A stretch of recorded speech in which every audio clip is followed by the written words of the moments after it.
slutet av 40-talet. Och han blev känd över hela stora vida världen via genombrottsskivan Born to Run 1975. Senare den här veckan kommer rockhjälten till Sverige för 2 utsålda konserter på Stockholms stadion, och med sig har han den klassiska sättningen av E Street Band. I en nyproducerad dokumentär gjord av brittiska BBC porträtteras nu Bruce the Boss Springsteen här i Sveriges Television.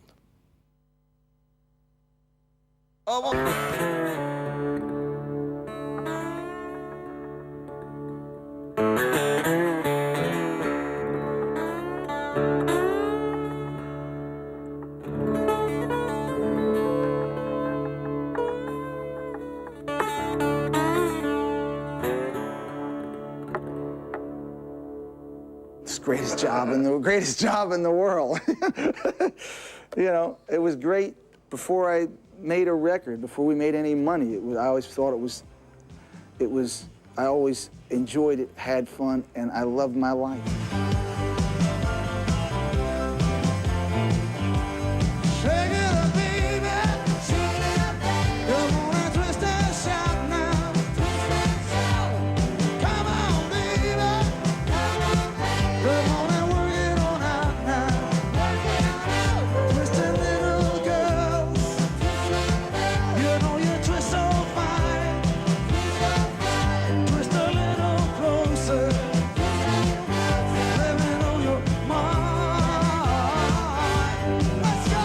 The minute I began to sing, and I went down to the Elks Club, and I picked up my guitar. I remember I sang Twist and Shout.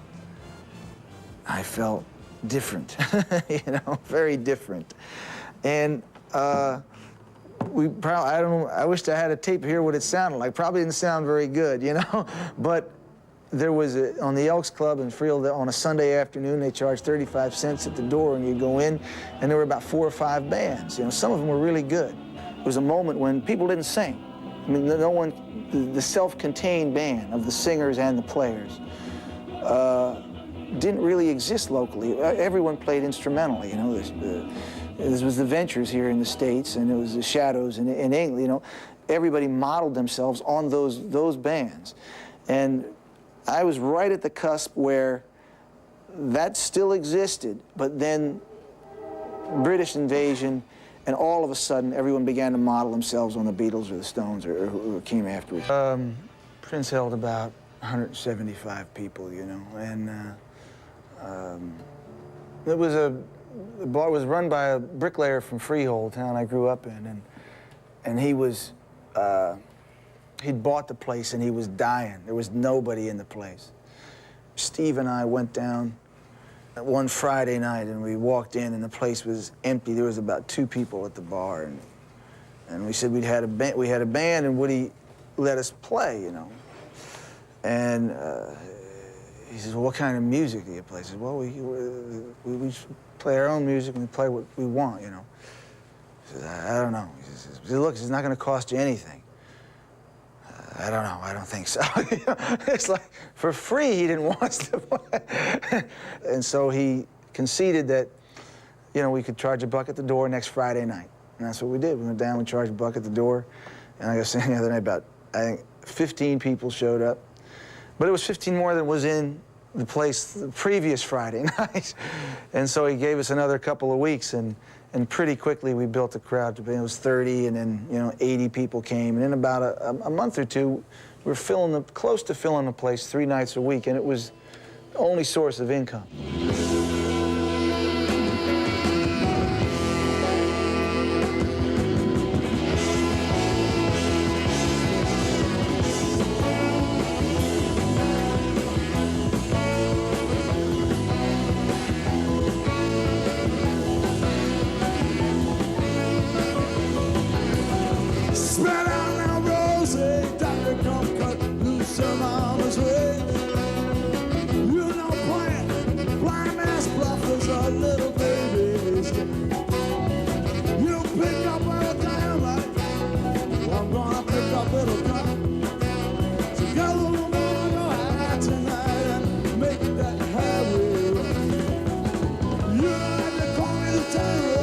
My original nickname was the Doctor because I had band called Dr. Zoom and the Sonic Boom.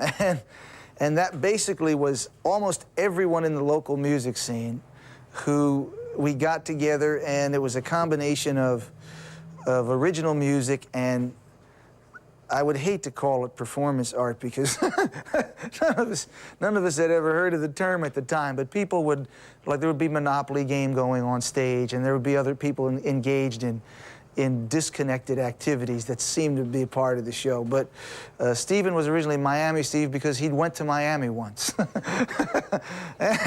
and he came back and he had on a Hawaiian shirt. And he would traipse around Asbury Park in a Hawaiian shirt and a Russian, like a winter Russian hat. and Miami Steve. No one had ever been to Miami at the time. So the names came from anywhere. There was a Big Tiny, there was Little Tiny, there was White Tiny, Black Tiny. It was, and that was anyone who obviously wasn't tiny got that nickname. And so it came out of, and I think that my recollection was the boss was a result of the fact that I was paying everybody at the end of the week in some fashion. And it was never actually meant for public dissemination, and I personally put on those Sun Sessions, and you just, there's so many ghosts that get called up, you know. Even the early rock things, that's just what he did, you know. I think Hank Williams did the same, Woody Guthrie did the same, Bob Dylan did the same.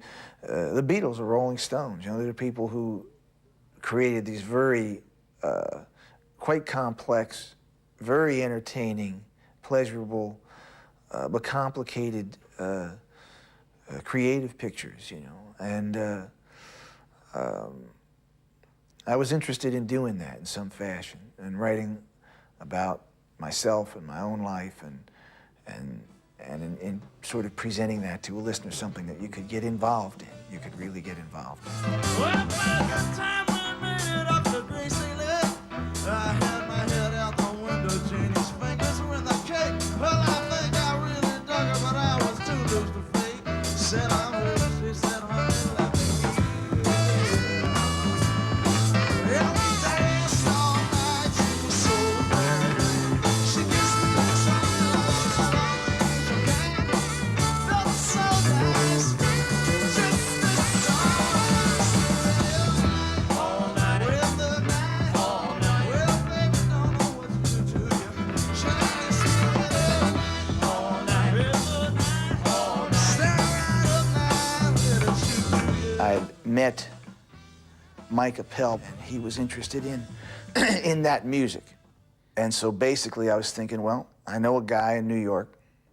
He's connected to the music business in some fashion, and he's interested in what I'm doing now, you know. And so that was the only connection I had at the time. So I just began to write that way, and I pursued it, and I was living in Asbury above this little beauty salon, and that was out of business, and I had an old piano in the back of it. And at night I'd go down and sit with the hairdryer, amidst all the hair dryers, and try and I wrote a bunch of the songs from that album around that time. And then I brought it to Mike, and he was enthusiastic about it, and he just talked his way into an audition with John Hammond.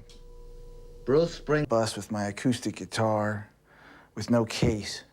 I was embarrassed carrying it around New York City, like, you know, at my side. And I borrowed the acoustic from, I think maybe it was from the drummer from the Castiles. And went to the city with it. We had the audition. And I played a couple of songs, and they said, you gotta be on Columbia Records. Thunder crack, baby's back. This time she tell me how she really feels, and bring me down to a lightning shack. You can't watch my partner reel. She moves up, she moves back. Lord, I ain't my brother's lady. She does this thing, she calls it jump. She's got the heart of a violin.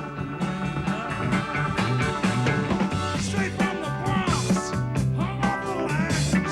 She slides, she slops, she bops, she bumps, she grinds. Even though dance hall hacks from the west side of the tracks. Moving close, and catching her time. She moves up, she moves back. She does the sing, she does the jump, back, jump. She's got the heart of fire. People played very, very personally and very eccentrically. And if you listen to those cuts from either The Wild and the Innocent, the first record also, and the cuts from that period of time, the band is playing very unusual. It's a carny, it's a little carny band, you know? You hear the influences, which really Danny had a lot to do with, was the boardwalk, the accordion, and then just the atmosphere from the lyric writing, which came out of that particular environment. The machinist climbs his Ferris wheel like a brave. And the fire eater's lying in a pool of sweat, victim of the heat wave. Behind the tent, the leather boy tightens his legs. On the sword, the swallower's blade. Circus towns on the short way. Done. Initially, those were records I felt uncomfortable with after I made a few albums, but now I go back and I really like those records because they were records that I made, like I said, before anybody was listening.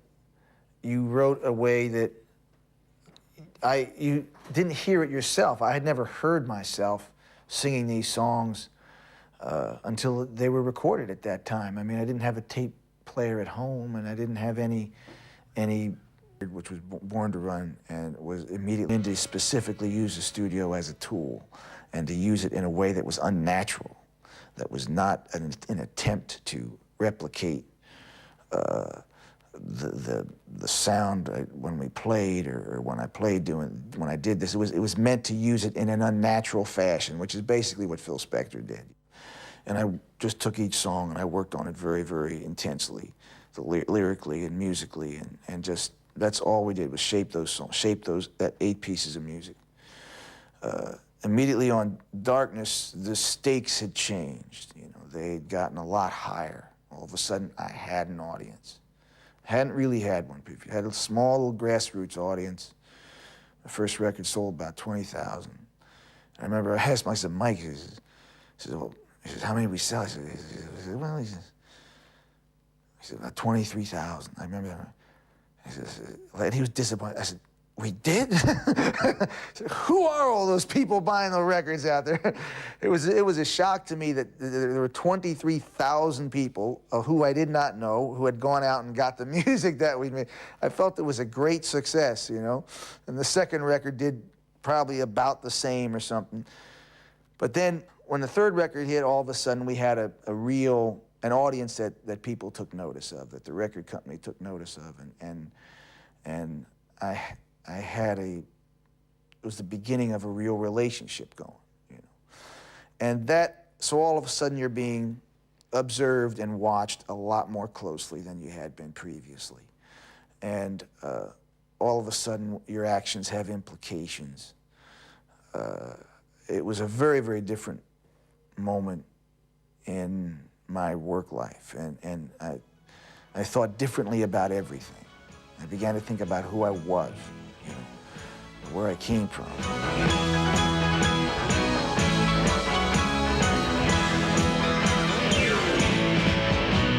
Let's have tonight, trouble in the heartland, got a head-on collision, smash out in my guts when I'm caught in a crossfire that I don't understand. But there's one thing I know for sure, girl, I don't give a damn. But the same old play that sings, well, I don't give a damn. But just say in betweens, honey, I want your heart, I want your soul, I want you right now. Talk about a dream, try to make it real. You wake up in the night, the fear is so real. You spend your life waiting for a moment that just don't come. Don't waste your time.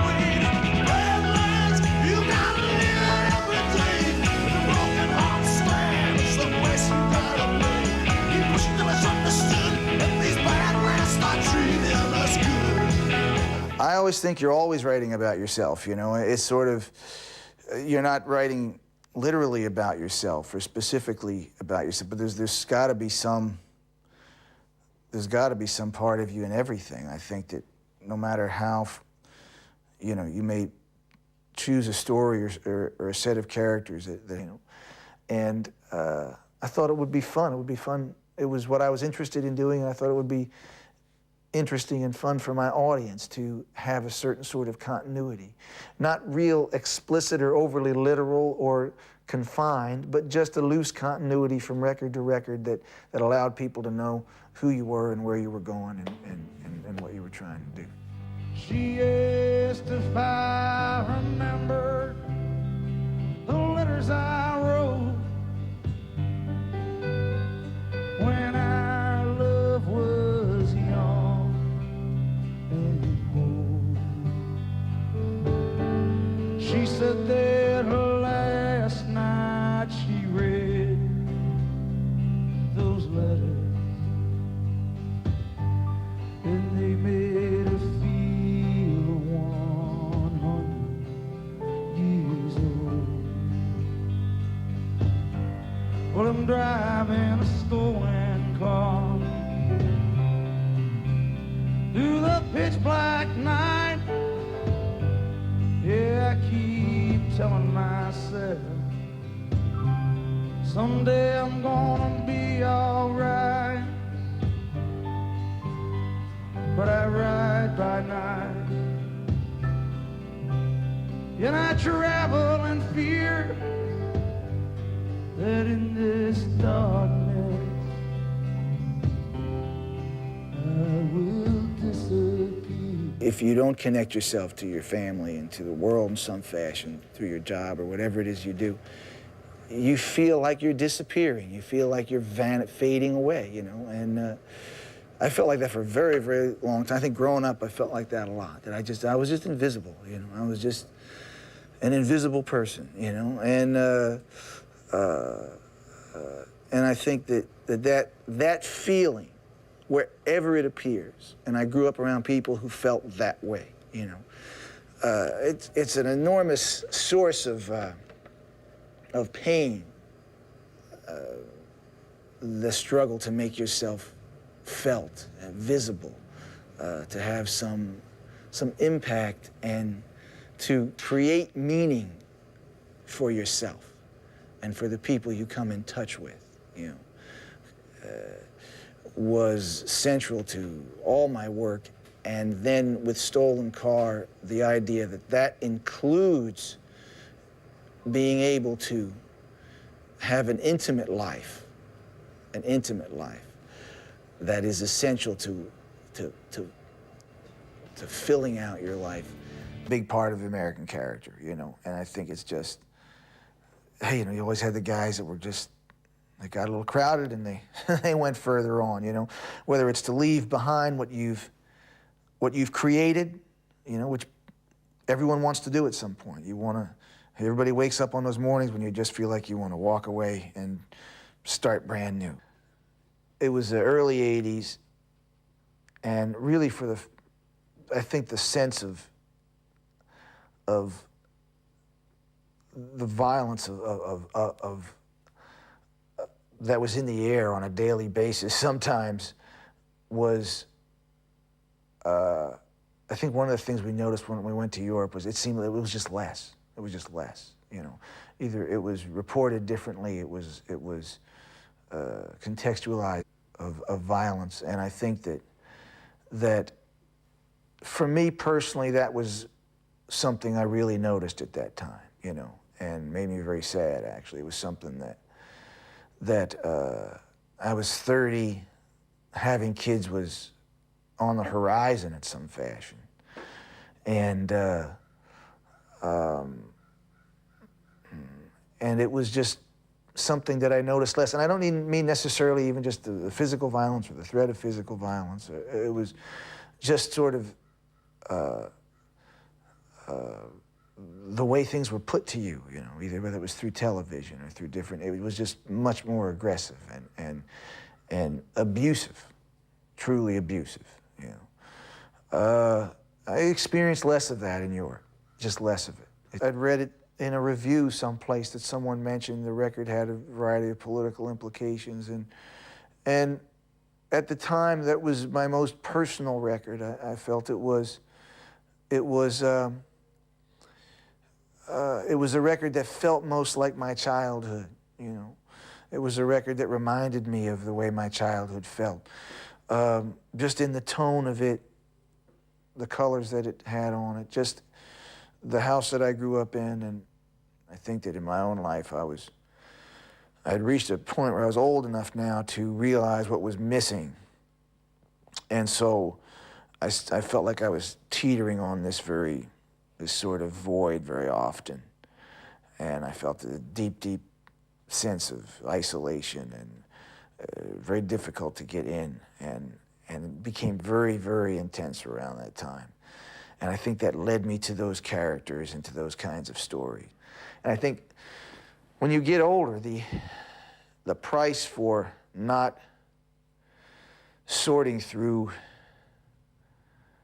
the issues that make up your emotional life and the choices you're making doesn't stay the same. It gets higher all the time. It gets higher from the same answers and the tricks and the lies you told yourself at 22. Feels pretty good. I'm just going on down the road, 25, 26, 28. Feel a little less comfortable, but everything's okay, The older you get, the price goes up. The price goes up, and it keeps getting higher and higher and higher, and you pay more on a daily basis for not coming to grips with some of those things. And at that point, I felt like I was at a place where I could start to really feel that price, and I just felt too disconnected.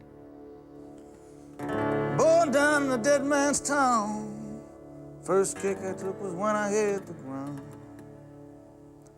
You end up like a dog that's been beat too much. You spend half your life just to cover it up. I was born in the USA. Born in the USA. The late 70s, early 80s was the first time when there was a literature and films began to be made about Vietnam. It really was, it was a subtext on a few earlier things. There was a movie called Who'll Stop the Rain that Nick Nolte was in, and it was in and around a few things, but all of a sudden it began to become very directly addressed. Got in a little hometown jam, so they put a rifle in my hand. Sent me off to a foreign land, go and kill the yellow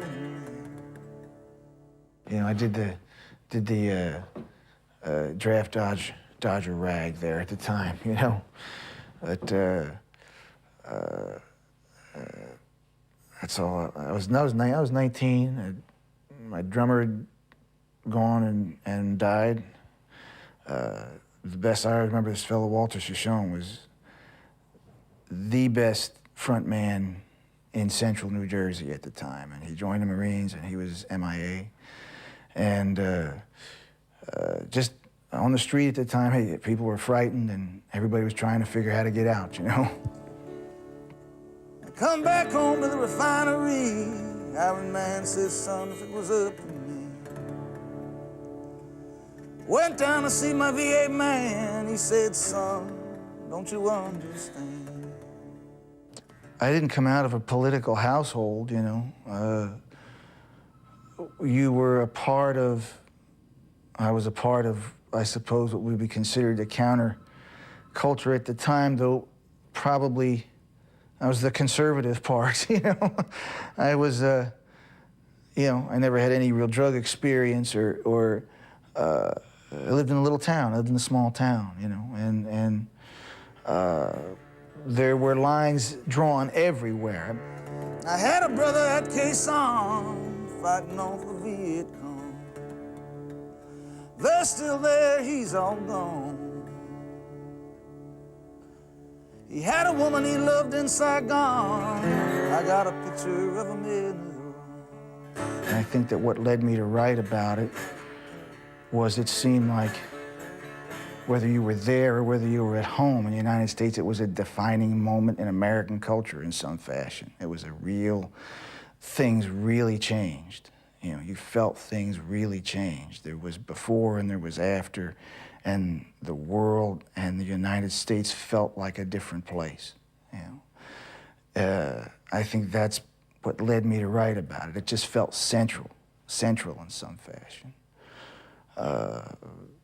And it's sort of, it finds its way at this point, time and again, up through some of my songs, whether it was even on the Galveston Bay, it's at the edges in some fashion of a lot of experience. And whether you went or you didn't at the time, it was a big part of your life, you know. Down the shadow of the penitentiary, out by the gas fires of the refinery. The recorded version had two things going. One was there was a lyrical content, which is a story of someone returning home and trying to find where they belong, if they belong. And then there was a sense of the music, which was sort of martial and powerful, and it was expressing a survivor instinct that I've been through this and I'm out the other side, you know? And basically it was just, I'm alive. I mean, I feel like the record is right on the money, you know? There may be some misinterpretations of it out there, you know, but it was the right record. Years. You know, but I knew when we cut that song that it was going to capture people's imagination, probably in a way that possibly I hadn't since I wrote Born to Run, you know? It just felt like it. There was something, it was just, you could just tell when you heard it. The first time we walked in the studio, we knew that it was something, you know.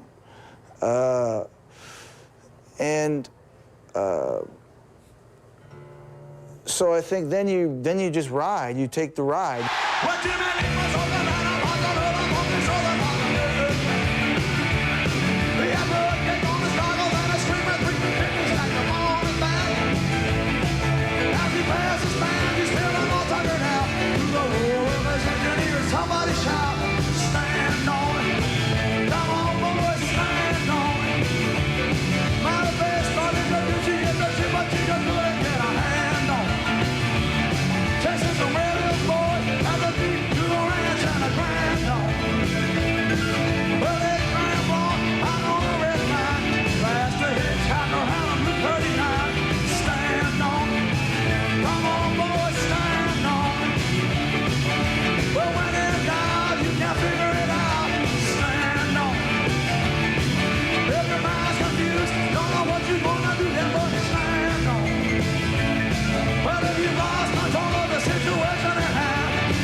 I look back on it now and I feel like, well, I must have felt in Pearl to some degree, or there's an enormous amount of exposure, and that, you know, that's something you might feel uncomfortable with.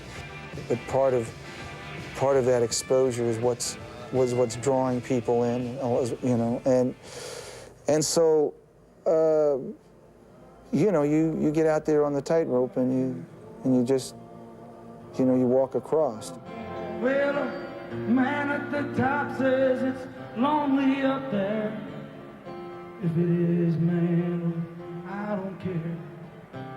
From the big White House to the parking lot, everybody wants to be the man at the top. Here comes a banker, here comes a businessman. Here comes a kid with a guitar in his hand, dreaming of his record in a #1 spot. Everybody wants to be the man at the top, yeah. Everybody wants to be the man at the top. Everybody wants to be the man at the top now.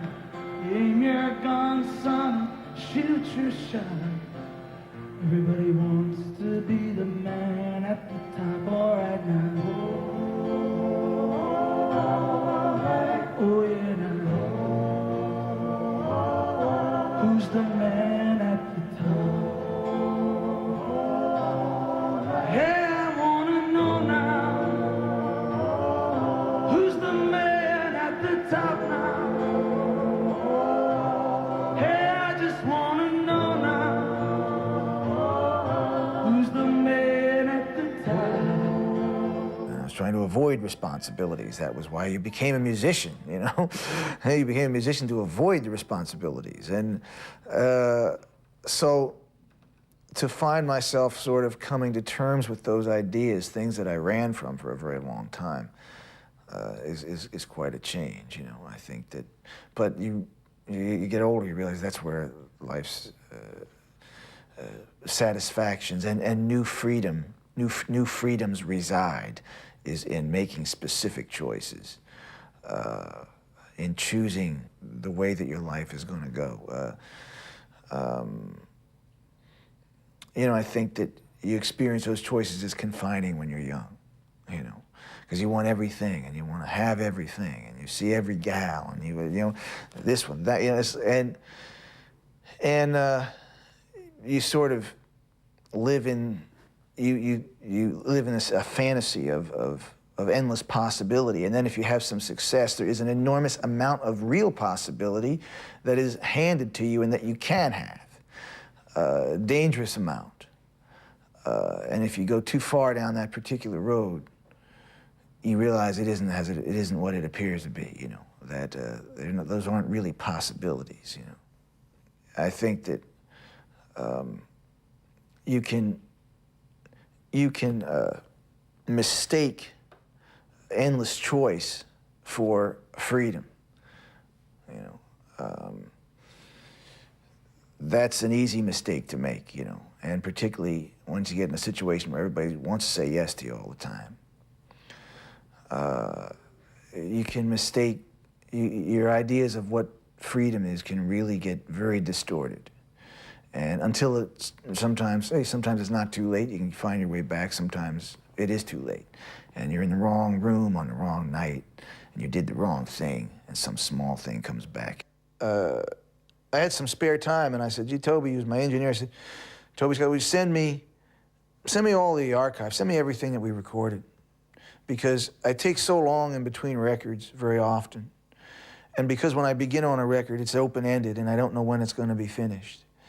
That I said, well, gee, if I was going to be a year or longer in between records, I have all this music that I know is very good that I've never released, and I should release some of it, whether it was just a CD or something. In that period of time, I should put something out, you know, because people would like to have it, and I'd like to see it get out. Your scrapbooks filled with pictures of all your leading men. Well, baby, don't put my picture in there with them. Don't make me some little girl's dream that can't ever come true. That only served to make you cry like you do. Well, baby, don't do it to me, and I won't do it to you.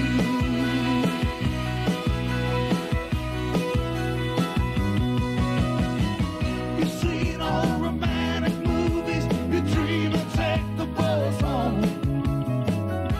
But when the action fades, you're left all alone.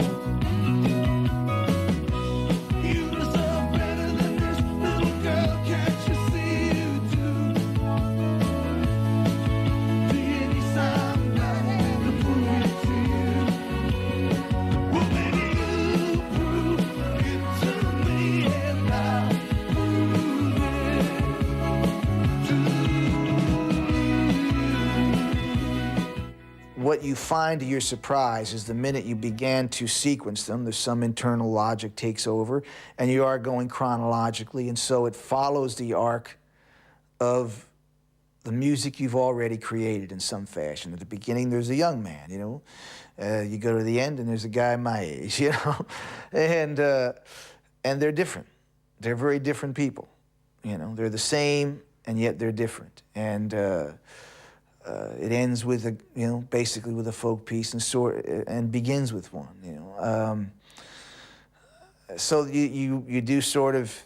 There's a trip that's taken, you know, and I think that, I mean, if you could go in and you could interpret it, you know, pretty easily, and you could follow its arc, and it would, like I say, it's the alternate route to the to the road that I took on the records that I released. It's sort of, it tells a similar story, but you're going down a different road where occasionally there's you'll bump into somebody. Yeah, I was just in New Jersey. Where were you? Well, I was in Freehold. Freehold, what were you doing there?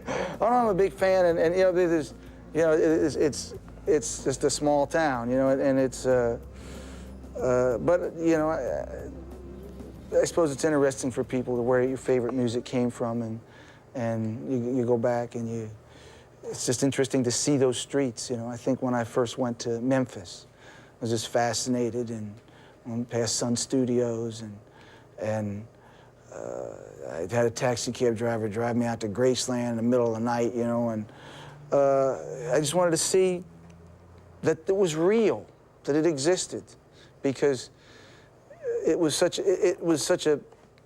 a place of such tremendous fantasy inside my head, and I had imagined a world that went along with that music, and I was interested to see if it was what I had imagined, or if it was what that world was actually like, or just that it existed, that there was a reason. And I think you end up coming up with a connection of a mix of your own voice and then your character's voice, and you try to, when you meld them well, is when you feel at ease. You know, on the Tom Joad record, I spent not a lot of time, but I had something when I located that voice, even before I had a full song. If I had a verse, but I knew how the person spoke, and I was able to translate that into a vocal style. Very, very plain, very presentational, but then I felt like, oh yeah, I have a sense of who this person is.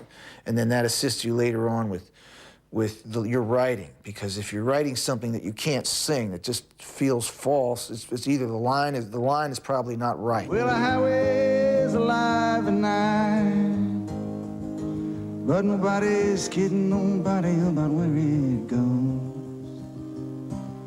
I'm sitting down here in the campfire line,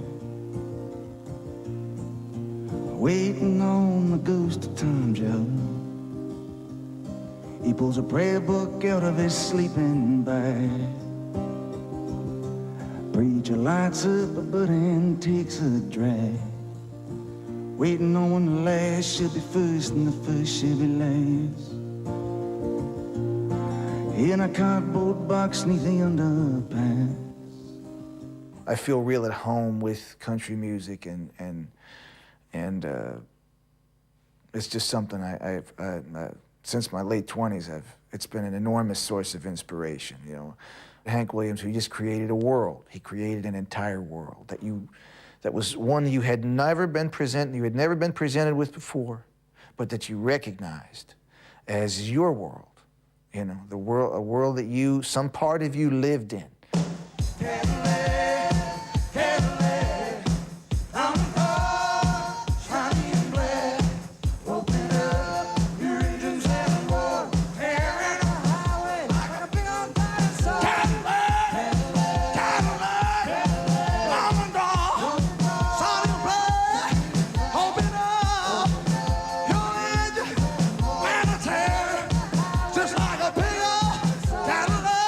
I was interested in